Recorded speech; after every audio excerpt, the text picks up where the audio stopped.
আমরা তো আমার ডান পায়ে ডিভাইস, আমার শরীরে 1000 স্প্রিন্টার এখনও বিদ্যমান। তো আমার এখানে অনেক জুলাই যোদ্ধারা আছে যার একটা হাত নেই, চোখ নেই, পা নেই। এখানে শহীদ পরিবার উপস্থিত, 95% শহীদ পরিবার আপনারা পর্যবেক্ষণ করবেন এখানে উপস্থিত। 4-5 জনকে নিয়ে তারা বিভিন্ন ধরনের এই 15 মাসে তাদেরকে মন্ত্রণালয়ে দায়িত্ব দিয়েছে, জাদুঘরে দায়িত্ব দিয়েছে, শহীদ জুলাই ফাউন্ডেশনে দায়িত্ব দিয়েছে, আত্মীয় স্বজন ভাই ব্রাদার তাদেরকে চাকরি দিয়েছে। কেন? আমার শহীদ পরিবার কি আর নেই? আমার আহত কি আর নেই? সুতরাং ওখানে গেলে আমাদের আহতরা আয়নাঘরের শিকার হতো, আপনারা জানেন, এবং মামলাও হয়েছে। আপনাদেরকে চাইলে আমি সেই মামলার কপি পর্যন্ত দেব যে ওইটাকে আয়নাঘরও তারা বানিয়েছিল।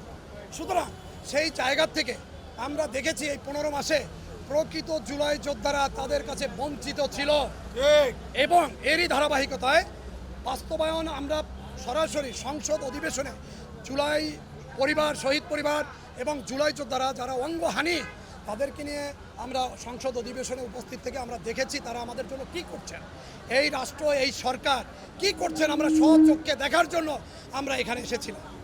সেই সংসদের ভিতরে আমাদের শহীদ পরিবারকে অপমান করা হয়েছে, আমাদের আহত পরিবারকে অপমান করা হয়েছে। কে অপমান করেছে জানেন? লম্বা লম্বা কথা বলা ব্যক্তি হাসনাত আব্দুল্লাহ, লম্বা লম্বা কথা বলা ব্যক্তি হান্নান মাসুদ, লম্বা লম্বা কথা বলা ব্যক্তি হান্নান, লম্বা লম্বা কথা বলা ব্যক্তি এমপি আক্তার সাহেব। এই সাহেবরা এতদিনে জুলাইকে বিক্রি করেছে। এই জন্য বলেছি যে তারা তো আমাদের অপমান করতে পারে না। আপনারা দেখেছেন, মিডিয়া এসেছে, আমরা সাক্ষ্য প্রমাণ নিয়ে কথা বলছি। আমার একজন আহত ভাইকে শহীদ জুলাই ফাউন্ডেশনে মারা হয়েছিল, শুধু সে ভিন্ন মতাদর্শের। তাহলে আমরা তো জুলাই আন্দোলন করেছি সমস্ত বাংলাদেশের মানুষ, আমরা তো তখনও দলমত নির্বিশেষে আন্দোলন করেছি। তারা কেন তাদের মনা লোকজনকে প্রায়োরিটি দিবে, আরেকজনকে আয়নাঘরে নিয়ে মারবে? আমরা সেই আয়নাঘর থেকে বেরিয়ে আসার জন্য 17 বছর আন্দোলন সংগ্রাম করেছি। আমরা তো 36 দিনের জুলাই যোদ্ধা নই, আমরা 17 বছর 36 দিনের জুলাই যোদ্ধা। আমরা অসংখ্যবার এই দেশের মুক্তিকামী জনতাকে গণতন্ত্র, সার্বভৌমত্ব ফিরিয়ে দেওয়ার জন্য জেল, জুলুম, অত্যাচার সহ্য করেছি। আর তারা কয়েকটা দিন আন্দোলন করে জুলাইকে ধারণ করে, জুলাইকে বিক্রি করে, তারা জুলাই নিয়ে এমপি হয়ে যায়, তারা সংসদের ভিতরে একটা নোংরা রাজনীতি শুরু করেছে। একটু পর পর ওয়াক আউট করে, ওয়াক আউট করতেই পারে, কিন্তু আপনি যুক্তিতে থেকে আপনি সমালোচনা করেন। ওখানে তো আলোচনা সমালোচনা শোনার জায়গা। আপনি কি বলছেন, সরকার কি বলছে, আমরা জনগণ সারা বাংলাদেশের মানুষ শুনবো। কিন্তু আপনি ওয়াকআউট করে চলে আসেন, মানে আপনার স্বার্থ নিয়ে যখন কথা বলে না তখনই আপনি ওয়াকআউট করে নিয়ে আসেন। আপনার সাথে কে আছে? আপনার সাথে শহীদ পরিবার, জুলাই যোদ্ধারা আছে। আমরা তো রাজপথে দাঁড়াতে চাই না, আজকে দাঁড়াতে বাধ্য হয়েছি। তারা 3 দিন অনশনের নামে শাহবাগে 5 জন 10 জন লোক নিয়ে হাসাহাসি করে, এবং তাদেরকে দেখতে আসে কারা জানেন? তাদেরকে দেখতে আসে দেশের বড় বিশিষ্ট সুশীল। সেই সুশীলটা ইদানিং দেখেছি তিনি জুলাই যোদ্ধা এবং শহীদ পরিবারদের ব্যঙ্গ করে কথা বলছেন। জুলাই যোদ্ধা এবং শহীদ পরিবারদের ব্যঙ্গ করে কথা বলছেন। তার এত বড় দুঃসাহস! এই শহীদ পরিবার এবং জুলাই যোদ্ধারা বলছি তাকে রাজপথে এসে ক্ষমা চাইতে হবে। এই বাংলাদেশে কোনো দুষ্কৃতিকারীদের আমরা প্রশ্রয় দেব না। আমরা আমাদের পূর্বপুরুষ প্রশ্রয় দেয়নি। 1971 সালে আমাদের পূর্বপুরুষ প্রশ্রয় দেয়নি। আমরা জুলাই যোদ্ধা হওয়ার জন্য রাজপথে জীবন হারাইনি, রাজপথে অঙ্গ হারাইনি।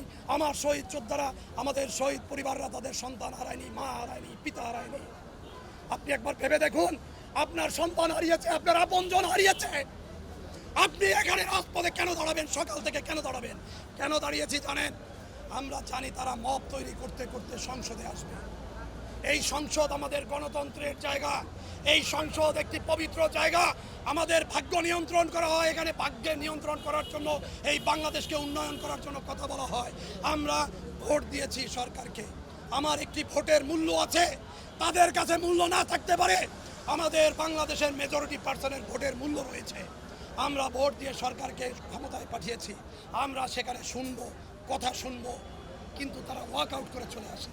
ওয়াকআউট করে বেরিয়ে কোথায় যায় জানেন? শাহবাগে যায়, ওই মবকারীদের কাছে যায়, ওই মবকারীদের কাছে যায়, যে তাদেরকে পরামর্শ দেয়, তাদেরকে ওখানে থাকার যত ফ্যাসিলিটি আছে তাদেরকে বহন করে। আপনারা কি একবার ভেবেছেন যে শহীদ পরিবারের বাচ্চাটি নেই, যে শহীদ পরিবারের সন্তানটি নেই? আপনি দেখেন, আমরা কিছুদিন আগে মন্ত্রণালয়ে মিটিং করেছি, আমাদের প্রতিনিধি আগের মিটিংগুলো দেখেছেন যে আমাদের সাথে বৈষম্য করা হয়েছে। এখানে অনেক কথা বলা হয়েছে যে ভাই দেখেন আমার শরীরে গুলি, আমি জুলাই যোদ্ধা হওয়ার জন্য ডকুমেন্টস নিয়ে গিয়েছি, কিন্তু যখন শুনেছে তাদের মতের আদর্শে নয় তখন তারা তাদেরকে বাদ দিয়েছে। আমি অল্প সময় আপনাদের অনেক ব্যাখ্যা দেওয়ার চেষ্টা করছি, কিন্তু আমার কথা হচ্ছে সবার হয়ে আমি যখন এই দুঃখ কষ্টগুলো 18 মাস ধরে দেখছি, আমি যখন আপনারা জানেন শাহবাগে অবরোধ করেছি আমার জুলাই যোদ্ধা শহীদ পরিবারের ভাতার বিষয়ে, তখন এনসিপি এবং জামাতের কিছু সমর্থক তারা আমাদেরকে ওখান থেকে মেরে উঠিয়ে দেওয়ার চেষ্টা করেছে, আমাদেরকে উঠাতে পারেনি। কারণ আমরা বৃহত্তর স্বার্থের জন্য রাস্তার এক পাশে নীরবে নিবৃতে আমরা আমাদের গণতান্ত্রিক আন্দোলনের জন্য আমরা তাদেরকে আমাদের ভাষা জানিয়েছি, আমরা জনগণের দুর্ভোগ সৃষ্টি করিনি। আজকে আমাদের ভাতা হয়েছে, আমার শহীদ পরিবারদের পুনর্বাসনের ব্যবস্থা করা হচ্ছে। কালকেও একটি অধ্যাদেশ পাশ করা হয়েছে শহীদ পরিবারদের যে কোনো কথা বাস্তবায়ন করার জন্য।